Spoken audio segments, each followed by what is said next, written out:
Alright, welcome to another episode of Inspired Content. This is a new week for us. This is one we haven't seen before. I've decided I needed to kind of open up some new channels, and it was something I had in mind a long while back when I first came up with the idea. The category that I ended up calling products and services was sort of originally a miscellaneous category, because I felt I wanted to explore paintings, classical art, music, and look into some of those things. I just didn't know where to fit them, and so I made the miscellaneous category that then became products and services, and I still always had that urge to do art and music. And so what I'm going to try to do with this category in the near future is I'm going to try to alternate back and forth a little bit. Some of them are dependent on museum art exhibits, time frames, and things like that. But I will be exploring art on some occasions and music, because I did happen to find a former DJ's entire CD collection not that long ago with some great classical rock and pop music from earlier decades.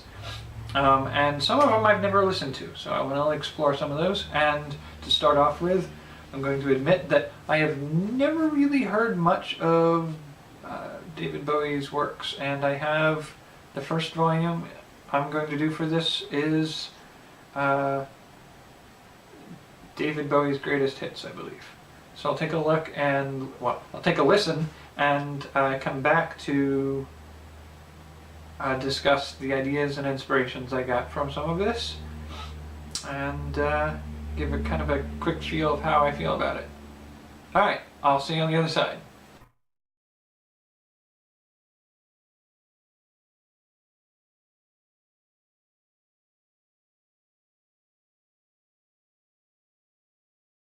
Best of Bowie. I enjoyed this way more than I expected to. I was kind of considered myself as kind of like not really knowing a whole lot of Bowie's music, but turns out I knew more than I thought. I just had no idea he was the one behind them. But on top of that, I always kind of had this sense of,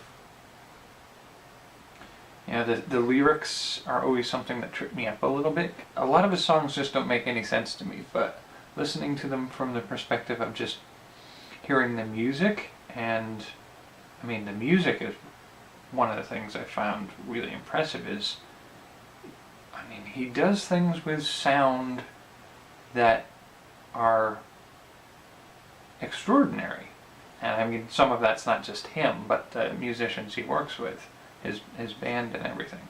But yeah, I mean the sound is just wonderful on some of those.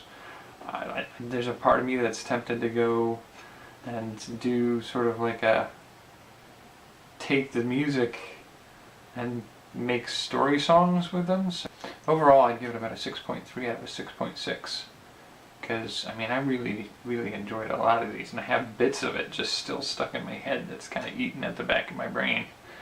But ideas that it inspired. There's a line in there that's where were the spiders, and he does it in a voice that sounds like a creepy old woman, and I got this kind of short story video, like an animated short that's just like this haunting old crone that is asking after something that has caused the spiders to disappear, or it's right there, and that just stuck so much in my head, of the creepy old crone asking where were the spiders.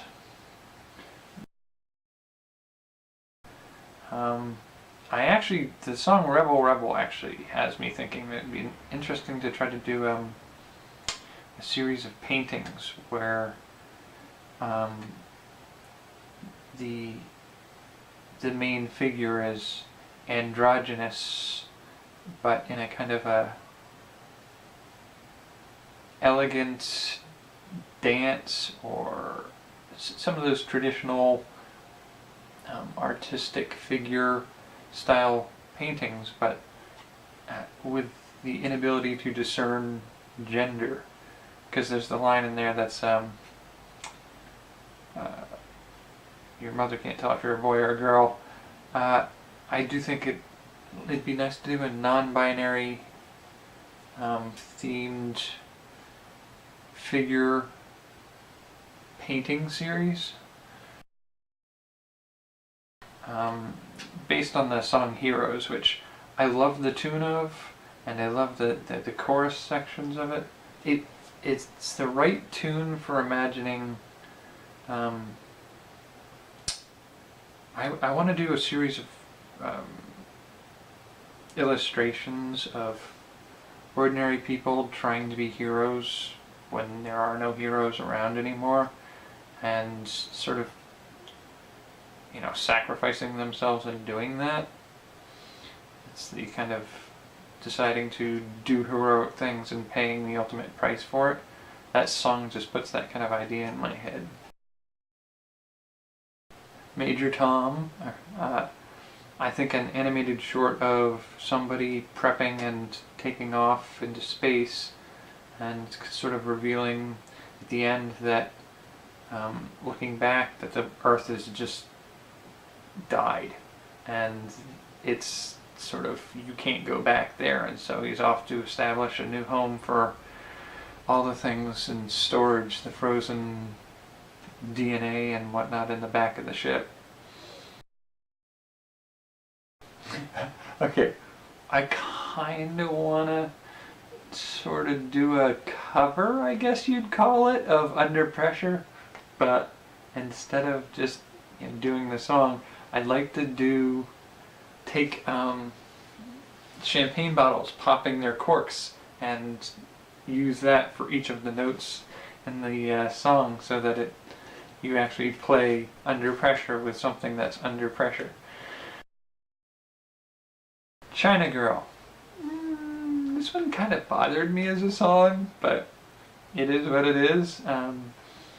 Made me think of potentially having a supervillain character who wears a porcelain mask and got her start in the heroin trade, and ended up getting caught or sold out and burned, and so she wears the masks to cover her face, and leaves little china dolls with porcelain faces as a calling card, or booby traps or whatnot.